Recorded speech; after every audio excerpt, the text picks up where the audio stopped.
Président de l'Assemblée générale, Mesdames, Messieurs les chefs d'État et de gouvernement, Monsieur le secrétaire général, Madame la secrétaire générale adjointe, Mesdames, Messieurs, distingués invités.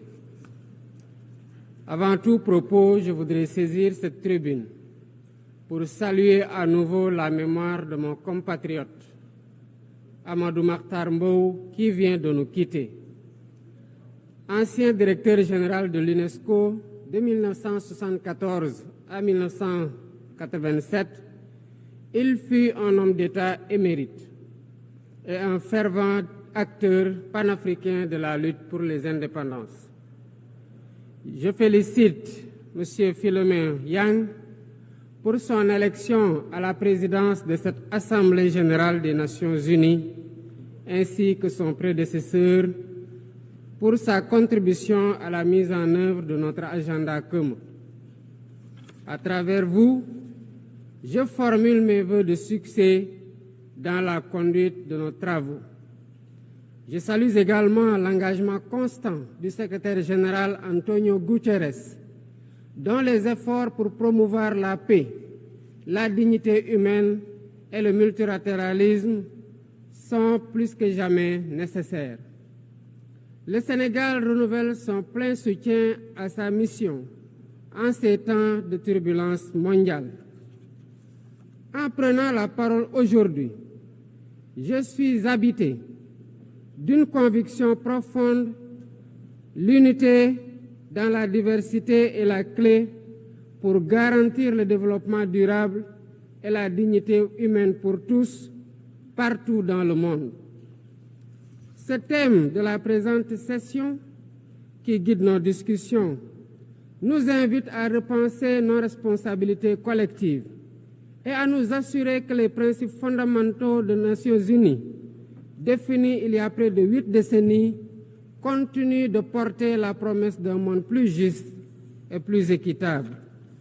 Mesdames, Messieurs, nous vivons dans un monde troublé, où les principes de la Charte des Nations unies, qui prônent l'égalité, la justice et le respect des droits humains, sont chaque jour mis en mal.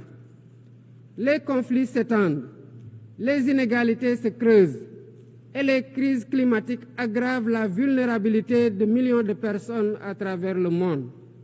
De surcroît, nous assistons à une remise en cause inquiétante du multilatéralisme, à un moment où l'humanité en a le plus besoin.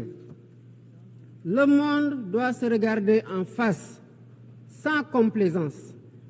Les valeurs que nous avons juré de défendre sont piétinées dans plusieurs régions du globe.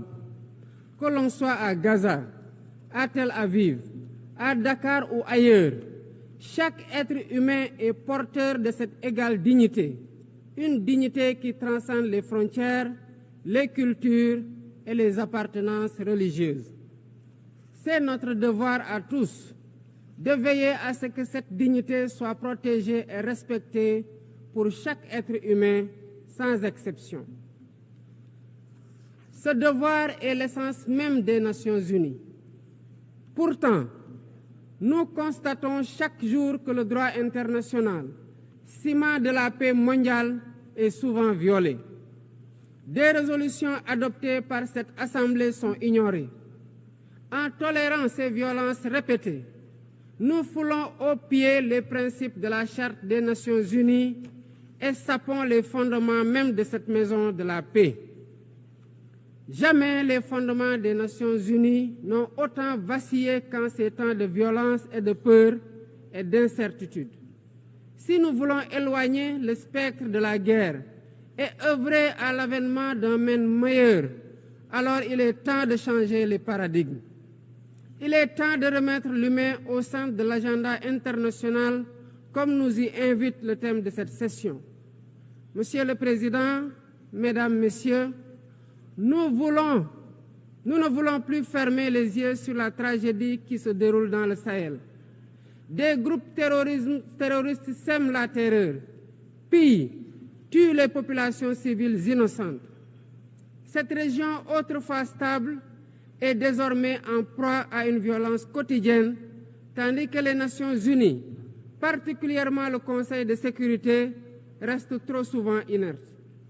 De même, nous ne pouvons pas accepter que le Sahel devienne le théâtre de rivalités de puissances étrangères dont les affrontements ne font qu'aggraver la déstabilisation de la région.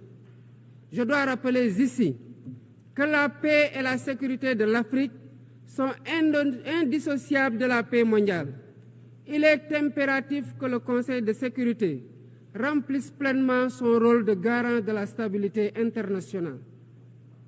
J'exprime à nouveau la préoccupation du Sénégal face à la situation tragique qui perdure en Palestine.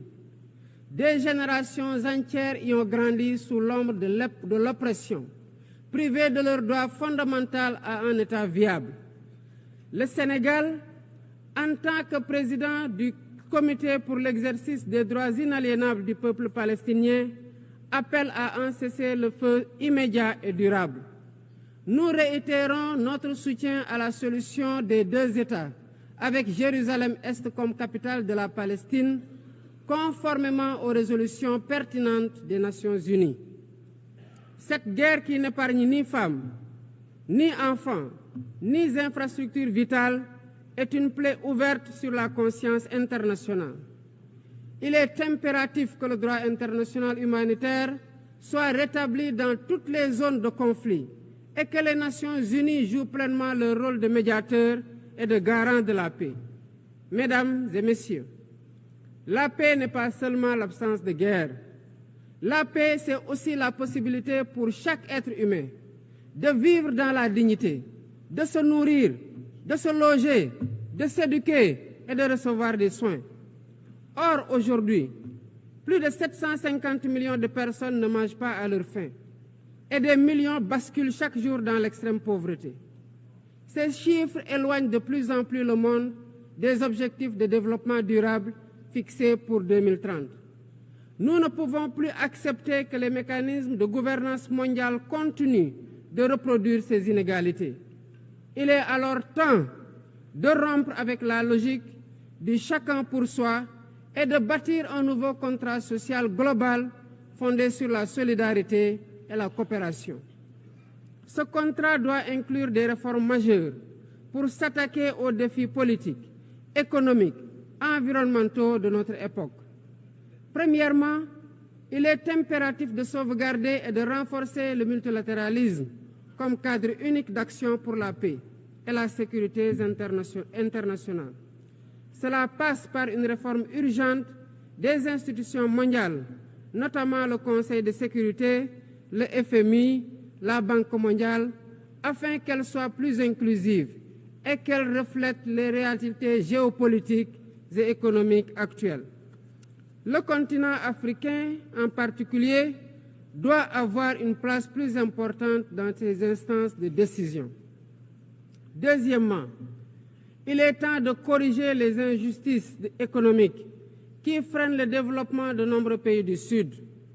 Le commerce illégal, l'évasion fiscale, les flux financiers illicites et les congés fiscaux abusifs ruinent les pays en développement, notamment en Afrique. Ces injustices doivent être corrigées pour permettre à tous les pays de participer pleinement au commerce mondial et de bénéficier de la croissance économique. Troisièmement, il est essentiel de garantir avec détermination et d'agir avec détermination contre le réchauffement climatique en respectant le principe de responsabilité commune mais différenciée. Les pays industrialisés responsables historiques des émissions massives de gaz à effet de serre doivent intensifier leurs efforts pour financer une transition énergétique juste et équitable qui ne pénalise pas les pays en développement. Nous devons impérativement protéger notre planète sans sacrifier les droits des nations les plus vulnérables à poursuivre leur développement.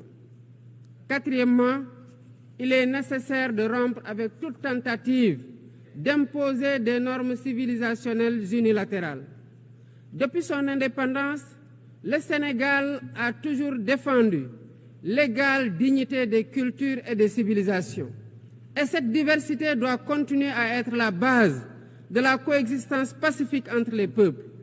Aucune nation ne devrait imposer aux autres ses pratiques ou ses valeurs comme normes universelles.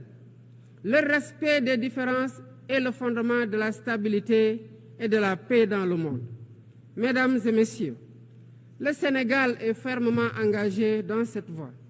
Nous avons choisi de bâtir un État résolument tourné vers le développement durable avec des initiatives ambitieuses dans des domaines tels que les énergies propres, la souveraineté alimentaire et la gouvernance transparente. Mais nous savons que pour réussir, nous avons besoin de l'action collective et de la solidarité internationale. Aucun pays, aussi puissant soit-il, ne peut relever seuls les défis qui menacent l'humanité. Il nous faut donc agir ensemble, unis dans la diversité, pour construire un avenir où la dignité humaine est respectée, où la justice prévaut et où la prospérité est partagée. C'est par la coopération et le respect mutuel que nous surmonterons les crises qui secouent notre monde. Je vous remercie de votre aimable attention.